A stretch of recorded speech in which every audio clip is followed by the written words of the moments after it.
से कोई तोहफा दे इनकार नहीं करते। तुम्हारी मेहरबानी है ना, पहले ही बहुत है। चलो ठीक है, ये नवाजिश पे कब करेंगी? हेलो फ्रेंड्स, शहरयार ने जो कुछ भी एमल के साथ किया था अब वही कुछ इसके साथ भी हो रहा था। जिस बांझपन का ताना देकर उसने एमल को घर से निकाला था, वही जब सब कुछ इसके अपने साथ हुआ तो अब उसे पता चला कि उसने एमल के साथ कितना बुरा सलूक किया था।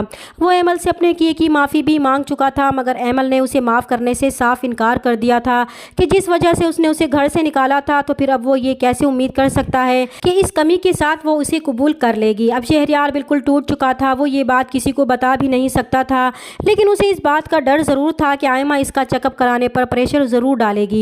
इधर अफान एनी का दिल जीतने के लिए अपनी पूरी कोशिशें कर रहा है, लेकिन एनी अभी तक उसे दिल से कबूल नहीं कर पा रही थी और ये एनी की बहुत बड़ी ज़्यादती है, जबकि वो अच्छी तरह जानती है कि अफान इससे बहुत मोहब्बत करता है और इसके लिए अब तक सबसे लड़ जाता है। वो इसकी आंखों में इंतज़ार की बेचैनी भी महसूस कर चुकी है, इसके बावजूद उसके सब्र को आजमा रही है। दूसरी तरफ एमल शहरयार की कमी के बारे में जानकर बहुत अपसेट थी कि ऐसा कैसे हो सकता है। जब पहले इन दोनों ने अपनी रिपोर्ट चेक करवाई थी तो सब बिल्कुल ठीक था, फिर अचानक ये तब्दीली कैसे आई, इसलिए वो इस हकीकत को कबूल नहीं कर पा रही थी। उसके दिल में अब शायद शहरयार के लिए हमदर्दी पैदा हो जाएगी और जब शहरयार बार बार उसे माफ़ी मांगेगा तो शायद एमल उसे माफ़ भी कर देगी। दूसरी तरफ आयमा अपना चेकअप करवाएगी तो इसकी रिपोर्ट्स बिल्कुल सही आएंगी।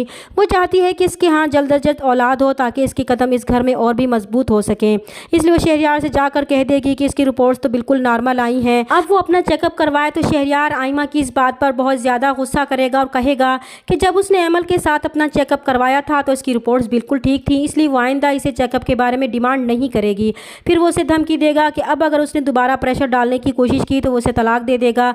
लेकिन आयमा और उसकी माँ को शहरयार के रवैये से शक हो जाएगा कि ज़रूर शहरयार में ही कोई गड़बड़ है। इधर फरी की शादी की तैयारियाँ जिस सादगी से हो रही थी, इससे फरी बहुत परेशान थी।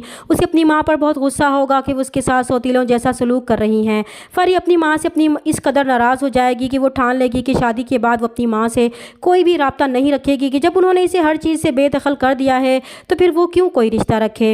इधर आयमा जब देखेगी कि शहरयार इसकी बात नहीं मान रहा तो वो फ़ाखरा बेगम से जाकर कहेगी कि वो अपने बेटे को चेकअप के लिए कहें, तो फ़ाखरा बेगम भी उल्टा आयमा पर ही गुस्सा होंगी कि वो क्या साबित करना चाहती है कि इसके बेटे में कमी है, इसलिए आइंदा इस बात का ख्याल दिल से निकाल दे, वरना वो इसका हशर भी एमल के जैसा ही करेंगी। उन्होंने इसकी शादी शहरयार से कर दी है तो इसका ये मतलब नहीं है कि उनके सर पर चढ़ कर इनके मुँह लगे। फिर वो उसे धमकी देंगी कि फरी की तरह वो इसका कार्ड भी ब्लॉक करने वाली हैं, क्योंकि जितनी शॉपिंग वो कर चुकी है इतनी तो शहरयार की आमदनी भी नहीं है। आइंदा अगर इसे कुछ भी लेना हुआ तो वो इसकी इजाज़त के बगैर नहीं लेगी।